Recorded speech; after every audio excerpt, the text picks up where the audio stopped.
Hello friends, मैं सुमित केसरी आपका स्वागत करता हूं हमारे ई प्लेटफॉर्म बिहारी ई स्कूल पे। जैसा कि आप सबको पता है कि हमारे संस्था के द्वारा क्लास 10 के सारे सब्जेक्ट्स और क्लास 12 के आर्ट्स और इंग्लिश लिटरेचर के वीडियोस आपको अपलोड कराए जाएंगे। तो आज हम लोग डिस्कस करने जा रहे हैं क्लास 12 के इंग्लिश का पोइट्री का पहला लेसन। अगर आपको पोइट्री, प्रोज और फिक्शन में डिफरेंस देखना है तो आप हमारे पहले की वीडियोस देख सकते हैं, जिसपे मैंने बताया है what is the difference between prose, poetry and fiction. तो आप वहाँ से ये जानकारी उपलब्ध है, आप वहाँ से जानकारी ले सकते हैं। तो हम लोग आज पढ़ने जा रहे हैं बिहार बोर्ड की पोइट्री का पहला लेसन, जो है sweetest love I do not go. Sweetest love I do not go was composed by metaphysical poet John Donne. तो first of all lesson start करने से पहले हम लोग ऑथर के बारे में कुछ डिटेल्स देख लेते हैं, क्योंकि इससे एग्जाम में फ्रीक्वेंटली क्वेश्चंस आस्क होते हैं ऑब्जेक्टिव टाइप्स के। तो लेसन स्टार्ट करने से पहले ऑथर के बारे में भी जानना कुछ अहम होते हैं। तो जो भी ऑथर से रिलेटेड जो भी इम्पोर्टेंट फैक्ट है, मैंने उन्हीं को यहाँ पे मेंशन किया है। तो हम लोग देखते हैं जॉन डॉन का जो जन्म हुआ था वो 1572 में हुआ था और इनकी मृत्यु 1631 में हुई थी। जॉन डॉन का जन्म लंदन के एक कैथोलिक फैमिली में हुआ था। जब जॉन डॉन का जन्म हुआ था तो उस टाइम लंदन सफ़र कर रहा था एंटी कैथोलिक, मतलब कि हिंसा का एक माहौल था। तो उस टाइम इस वजह से जितने भी कैथोलिक फैमिलीज थे उनको वहाँ पे सरवाइव करना पड़ा, बहुत ही ज़्यादा उनको प्रॉब्लम हुई। इसका एक स्पष्ट प्रमाण है हमारे पास कि जैसा कि बताया गया है हमारे टेक्स्ट बुक में कि डिग्री कंप्लीट ना होने के बावजूद भी उन्हें ऑक्सफोर्ड यूनिवर्सिटी से रेस्टिकेट कर दिया गया था। इसके बावजूद भी उन्होंने अपना पढ़ाई जारी रखा और उन्होंने अपना लॉ कंप्लीट किया। लॉ कंप्लीट करने के बाद उन्होंने थियोलॉजी का भी स्टडी किया। थियोलॉजी क्या होता है? थियोलॉजी होता है अध्यात्म से जो जुड़े चीज़ें होते हैं, जिसके बारे में हम लोग अध्ययन करते हैं, that's called theology. Study complete करने के बाद उन्होंने कुछ दिन नेवल एक्सपेडिशन में भी पार्टिसिपेट किया। नेवल एक्सपेडिशन होता है कि जैसे नेवी से रिलेटेड, तो उसी टाइप से एक्सपेडिशन था, वहाँ पे उन्होंने पार्टिसिपेट किया। और यहाँ पे इनके साथ एक बहुत ही दिलचस्प घटना हुई कि वहाँ पे जो अधिकारी थे उन्हीं की नाइस से उन्होंने क्या किया, जो ये पार्टन नाइस से उन्होंने सीक्रेटली शादी कर लिया, जिसके कारण उन्हें कुछ दिनों के लिए जेल भी जाना पड़ा।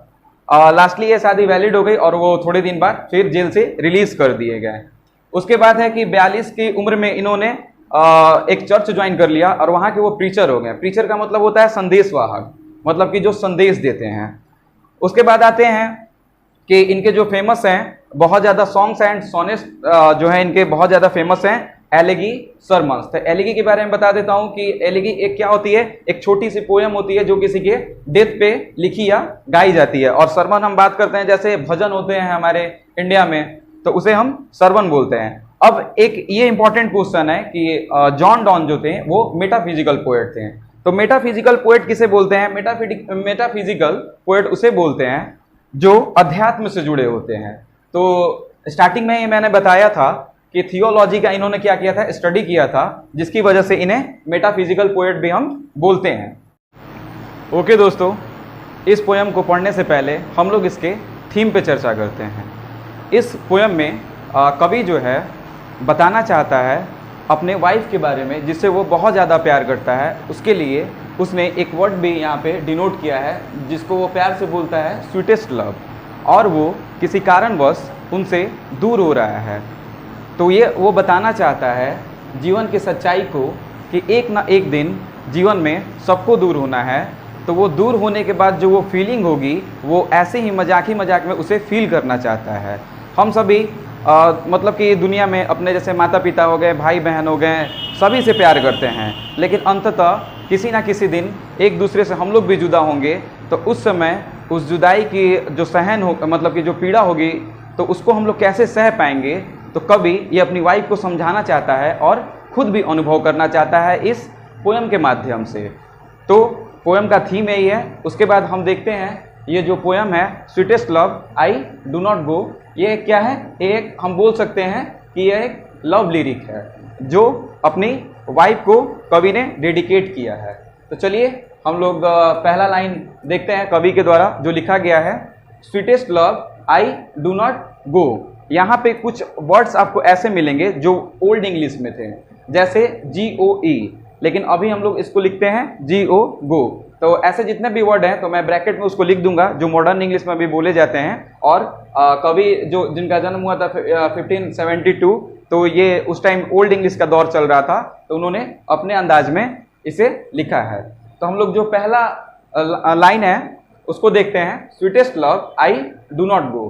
तो मतलब कवि अपनी वाइफ को प्यार से, लोग अपनी वाइफ को प्यार से बहुत कुछ बोलते हैं, डार्लिंग, स्वीट हार्ट, बाबू, तो बहुत सारे मतलब कि रिप्रेजेंट कर सकते हैं हम बोल के जैसे भी। तो कवि ने यहाँ पे अपनी वाइफ को डिनोट किया है क्या, तो स्वीटेस्ट लव बोल के। तो वो बोलना चाहते हैं sweetest love I do not गो, मेरी प्रियतमा मैं कहीं नहीं जा रहा हूँ या फिर मैं कहीं नहीं जाता हूँ, फॉर वेयरनेस ऑफ दी।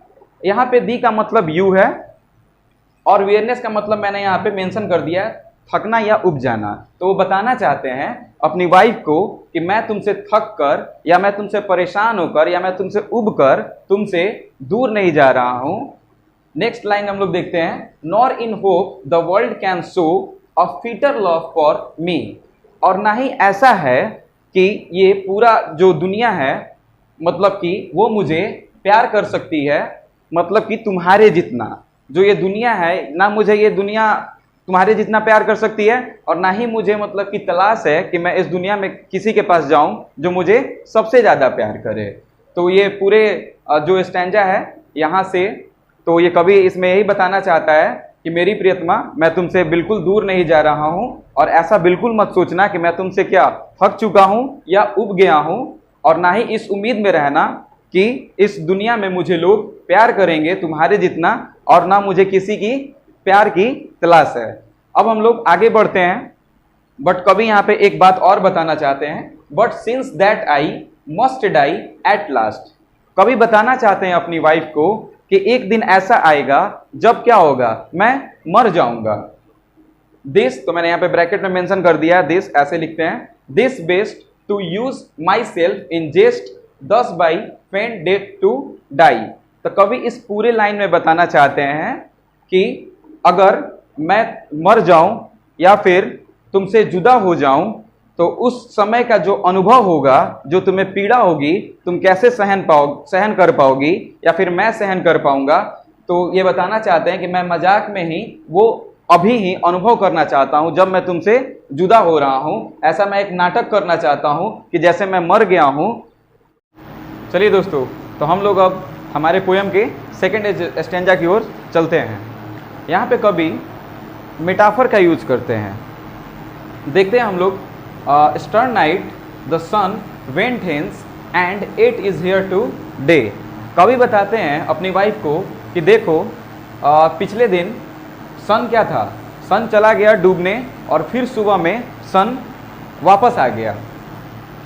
तो वो मतलब कि एक कंपैरिजन कर रहे हैं अपने से, कि क्या कंपैरिजन कर रहे हैं कि he has no desire nor sense nor hath so short a way। और ये सूर्य को बता रहे हैं कि उसके जो पास है he has no desire, उसके पास कोई ऐसा चाहत भी नहीं है और ऐसा सोच भी नहीं है, और उसके पास क्या छोटा एक रास्ता भी नहीं है, लेकिन फिर भी सूर्य कल शाम को गया और सुबह में वापस आ गया।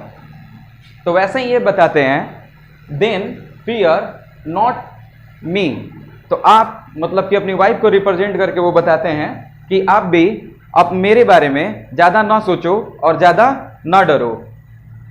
क्यों ऐसा वो बोल रहे हैं, but between that I shall make speedier journey since I take more wings and spurs than he. और वो फिर सूर्य से कंपैरिजन करके बता रहे हैं कि सूर्य के पास ना ही डिजायर था, ना ही ऐसा चाहत था, ना ऐसा सोच था, फिर भी जो और ना ही छोटा रास्ता था, फिर भी सूर्य कल शाम को गया और सुबह में वापस आ गया।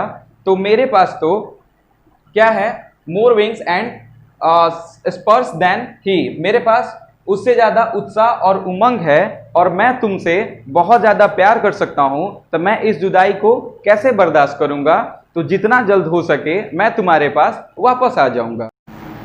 ओके दोस्तों, तो हम लोग इस पोयम का अब 4th स्टैंजा डिस्कस करने वाले हैं।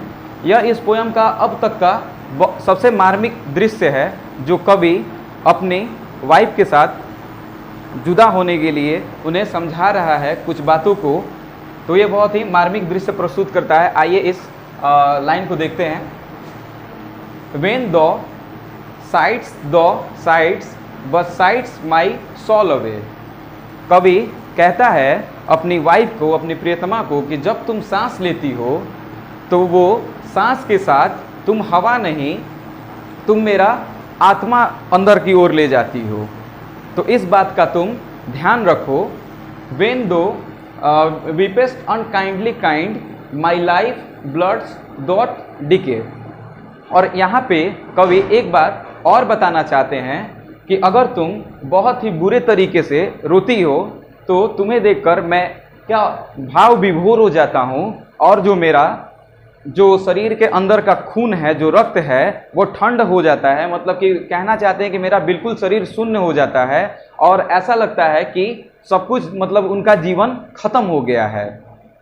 उसके बाद बोलते हैं कवि, इट कैन नॉट बी, यह नहीं हो सकता, दैट दो love me as thou say'st, if in thine my life thou waste thou art best of me. जैसा कि तुम मुझे बताती हो कि मैं तुमसे बहुत प्यार करती हूँ, तो ऐसा तुम बिल्कुल भी ना करो। अगर तुम ऐसे रिएक्ट करती हो मेरे जुदाई और मेरे अलगाव की वजह से, तो तुम अपने प्यार को अपमानित कर रही हो और मुझे भी शर्मिंदा कर रही हो। कवि यही बताना चाहते हैं कि तुम ऐसे ना करो, क्योंकि तुम मुझसे अगर बहुत ज़्यादा प्यार करती हो तो ये जो रोना है वो बंद करो, तो मुझे ऐसा महसूस होगा कि तुम जो हो मेरे जीवन की सबसे खास हिस्सों में से एक हो। अब हम नेक्स्ट एक्सटेंजा की ओर बढ़ते हैं। हमारा नेक्स्ट एक्सटेंजा है, let not the divining heart forethink me any ill, destiny may take the part and may thy feature fulfil. इस लाइन के माध्यम से कवि ये बताना चाहते हैं कि तुम, मतलब कि ऐसा ना सोचो कि हमारे साथ कुछ हादसा हो जाएगा और मैं कभी वापस आ ही नहीं पाऊंगा, क्योंकि अगर तुम ऐसा सोचोगी तो तुम खुद भी दुखी होगी और तुम्हारी वजह से मैं भी दुखी होऊंगा। तो इसलिए कवि ये कहना चाहते हैं और ये बताना चाहते हैं कि जो भी हमारे डेस्टिनी और हमारे भाग्य में होता है उसे कोई बदल नहीं सकता है, और वो चीज़ हमारे सामने होकर ही सामने आती है, बिल्कुल घटित होना ही है, क्योंकि हम अपना कर्म कर सकते हैं, अपना भाग्य नहीं बदल सकते हैं। कर्म करके ही भाग्य को बदला जा सकता है। और हमारे इंडियन माइथोलॉजी में ऐसा कहा जाता है कि 24 घंटे में एक बार सरस्वती हमारे जुबान पे होती हैं, इसीलिए सभी को सलाह दिया जाता है कि हर टाइम अपने जुबान से कुछ अच्छा ही बोले। तो कभी भी यही बताना चाहते हैं कि तुम मेरे बारे में अच्छा सोचो, और ये तुम ना सोचो बिल्कुल कि मैं किसी हादसे का शिकार हो जाऊंगा और तुम्हारे पास कभी वापस आ ही नहीं पाऊंगा। नेक्स्ट लाइन में हम लोग देखते हैं, but think that we are but turn aside to sleep. तुम बिल्कुल ऐसा प्रतीत करो कि मैं हर दिन की तरह तुम्हारे पास ही लेटा हुआ हूँ, बट आज सिर्फ डिफरेंस यही है कि तुम ऐसा सोच लो कि हम दोनों का फेस एक दूसरे के अपोजिट है, बट हम दोनों एक ही जगह लेटे हुए हैं, तुम ऐसा प्रतीत करो। लास्ट लाइन है हमारा, they who one another keep alive never parted be. और अंतिम में कवि ये कहना चाहते हैं कि जो सच्चे प्यार करते हैं वो कभी भी जुदा हो ही नहीं सकते। दुनिया में ऐसी कोई भी शक्ति ही नहीं है जो सच्चे प्यार करने वालों को जुदा कर सके। तो कवि इस पूरी पोयम में यही बताना चाहता है और यह अनुभव भी करना चाहता है कि वो अपनी प्रेमिका से बहुत प्यार करता है, उससे जुदाई हो तो वो, मतलब कि कवि और उसकी वाइफ को कैसा प्रतीत होता है। तो यह पूरा जो पोयम है इसी एक्सपीरियंस पे लिखा गया है हमारे जॉन डॉन के द्वारा। अंततः दोस्तों, हमारा आज का यह पोयम बहुत ही जो प्यारा था वो यहीं पे समाप्त होता है। अतः मैं आप सबसे एक निवेदन करना चाहता हूँ कि अगर आपको हमारे वीडियो अच्छे लग रहे हों तो आप लाइक और सब्सक्राइब करें, और आपसे एक निवेदन है कि इस वीडियो को ज़्यादा से ज़्यादा शेयर करें ताकि ये बिहार के बहुत सारे बच्चों के पास आसानी से पहुंच पाए। और अगर आपको कोई सजेशन देना हो या कोई क्वेरी हो हमसे रिलेटेड, तो आप हमें कमेंट बॉक्स में लिख सकते हैं। आपके संदेश का हमें इंतज़ार रहेगा। दोस्तों, इस लेसन से रिलेटेड जो भी क्वेश्चन आंसर होंगे, जो भी एग्जाम में लिखने के लिए समरीज आस्क किए जाते हैं, जो भी ऑब्जेक्टिव क्वेश्चन होते हैं, या जो भी जैसे ओल्ड इंग्लिश के वर्ड थे तो उसको कन्वर्ट करके मॉडर्न इंग्लिश में, और जितने भी तरह के का क्वेश्चन आस्क किए जाते हैं एग्जाम में, वो सब आपको PDF के माध्यम से प्रोवाइड किया जाएगा। धन्यवाद।